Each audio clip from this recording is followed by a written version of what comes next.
In this episode, we will flesh out more issues from the overarching themes of 2016 cases relating to business sales and acquisitions, and we'll be discussing important reminders for buyers and their advisors. We'll talk about employment issues, restraints, possession before full payment, and much more.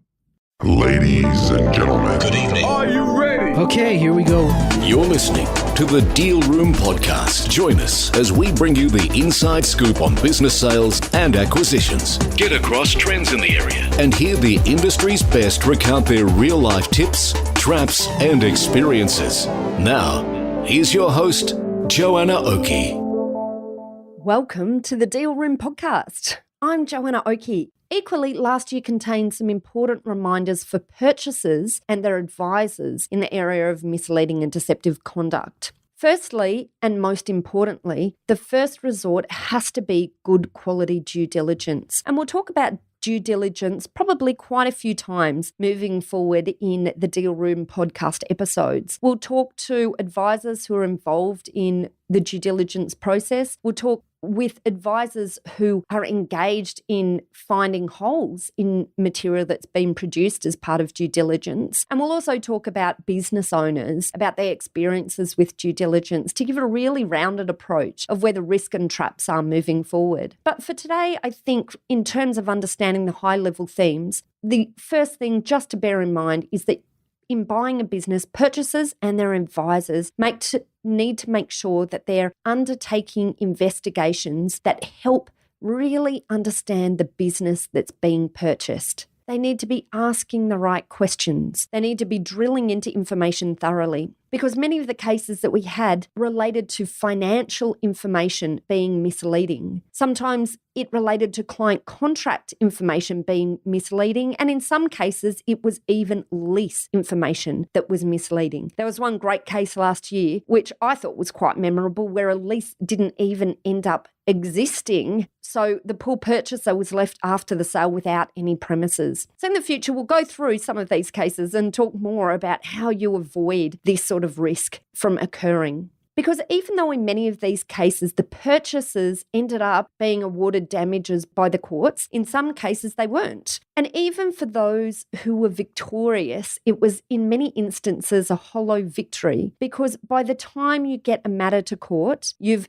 expended a hell of a lot of time, money, effort, and let's not even start talking about the cost in getting that matter to court. So really, it's about warding these issues off at the past. The best answer really is in doing solid investigative work before you get to a contract. It's about getting the right advisors on board who can help to guide you through how to drill into the information in a way that helps you get a better feel for the true operation of a business. Being thorough in your due diligence and being thorough in your contract, no matter what the purchase value is. Because this is one of the traps that we can see played out again and again and again in the cases in 2016. It wasn't necessarily the transaction value that indicated the real level of risk in a business. There were instances of business owners who purchased businesses only to have those businesses completely fall over in the years following the sale and create a risk for the purchasers that far outweighed the transaction value in the first instance. So I think it's really important to understand transaction value isn't in and of itself the only indicator of the value of risk that can be related to these sale transactions. Another theme in 2016 was employment. In sales of business, dealing with staff can often be one of the most sensitive areas to navigate. And this became evident in the trail of destruction we saw in cases relating to employment issues after business sales.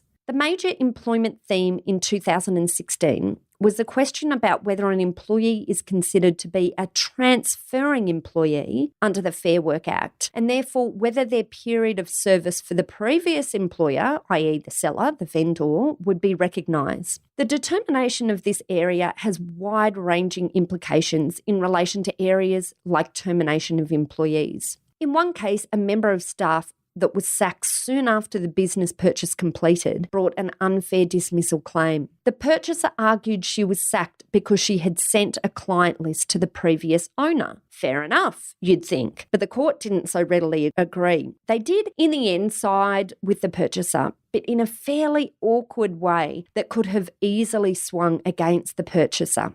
So these 2016 cases are a reminder to purchasers of the benefit in sometimes considering getting further protection in a sale environment where it might be needed by informing the employees in writing before the new employment period begins that the period of service with the old employer won't be recognised.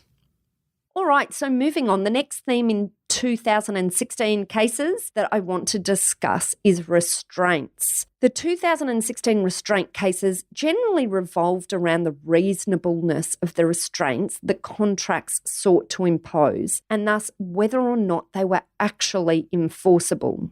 It's important to say that restraints are often a strongly negotiated area of the sale contract. They're complex, and quite often problems will only arise after completion, and that is the point when the restraint term is actually tested. Restraints can be an excellent way for a purchaser to protect their purchase, and they're not always the toothless tigers that many suggest they are. However, as the cases last year showed, they can be very complicated. In some of the cases, we saw restraints being upheld, and in some cases, they weren't. And the answer in which way the cases fall came back to that important test of reasonableness and the interpretation of the actual clauses. The cases demonstrated that business owners really need to ensure they're getting high quality advice before entering into restraints. Failing to get the right advice could see you as a purchaser suffering severe compromise in the ongoing value of your business if it's eroded by a seller that pushes the boundaries of the restraint. On the flip side, if you enter into a restraint as a seller without seeking the right advice, you may see yourself facing the difficult choice of giving up your livelihood entirely or staring down the barrel of the loaded gun that is litigation. And finally, in our recap of the top themes in business sale cases from 2016, we come to the issue of possession before full payment, or in some instances, there are even cases of possession before completion, cases in which purchasers were given the keys to the kingdom before they had fully paid. The cases show time and time again that there's little motivation left for the purchaser to pay once they gain full control of the business. But on the flip side, it also shows the dangers for purchasers in becoming too fully committed to a business, for example, in taking over possession before completion, before having all of their ducks in a line. Other worthy mentions out of 2016 include issues with using heads of agreement. In one case, we saw an argument arise over whether that document was binding and enforceable or not, which is an interesting question about heads of agreement, memorandums of understanding, or the terms of the commercial terms or terms of sale, depending on what you're calling it. It's really interesting when we stop to think about whether or not these documents are going to be binding and whether we want them to be enforceable or not, because often lawyers aren't consulted at that point of entering into those commercial terms. So it's really important that if you work as a broker or otherwise in this area where you might deal with heads of agreement or commercial terms, you understand what can lead to a binding arrangement and what doesn't lead to an enforceable arrangement. Because we have seen issues time and time again with business owners relying on deals that they think that they have managed to wrangle or get agreement to, only to find that during due diligence, they're beat down on the price once again because of information that arises there. On the flip side, we have also seen situations, and we see situations in the cases where parties believe they're not bound and then suddenly find that in actual fact, the documents that they have signed have been enforceable and bind them to a sale that they no longer want to be committed to. And the last honourable mention out of 2016 cases is Issues and cases arising out of brokers and other advisors trying to speed up and shortcut the proper sale process. And there certainly were lots of instances of issues that arose then when the proper checks and balances hadn't been followed through, which can lead to often high-level risk for brokers, accountants, and other advisors involved in those situations.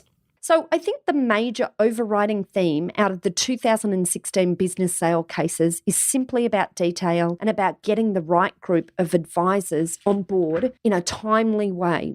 Arguments are messy, time-consuming, and expensive. For purchasers and sellers, it's about ensuring that you spend some time understanding the process and the potential pitfalls. And for us advisors, the 2016 cases are a reminder to us all about having the right team around us, a team that knows what they're doing and is on top of understanding what can go wrong, because that synergy of the right team results in a better deal being done and advisors essentially helping to prevent issues from occurring in the first place.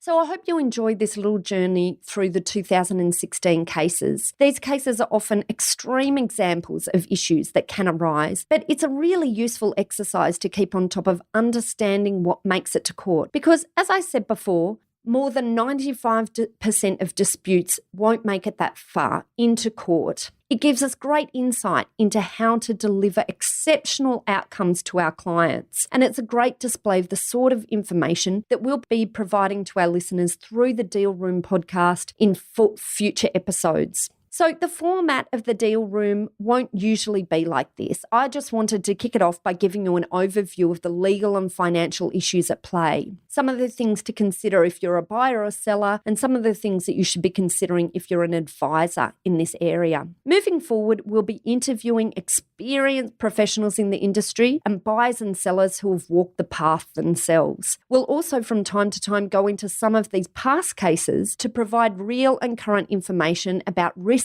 and traps for buyers, sellers, and their advisors in order for us all together to raise the bar in the outcomes that we can all achieve in the sale process.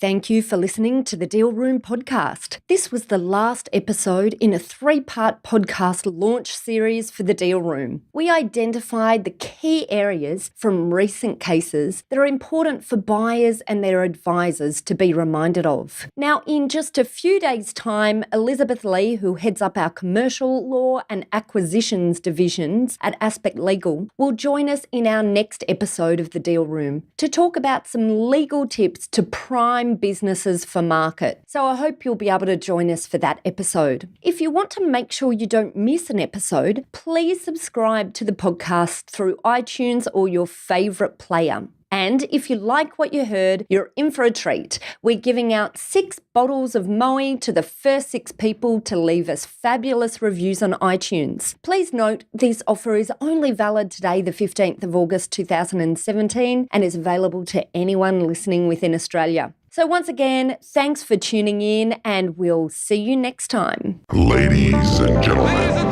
That will conclude this evening's entertainment.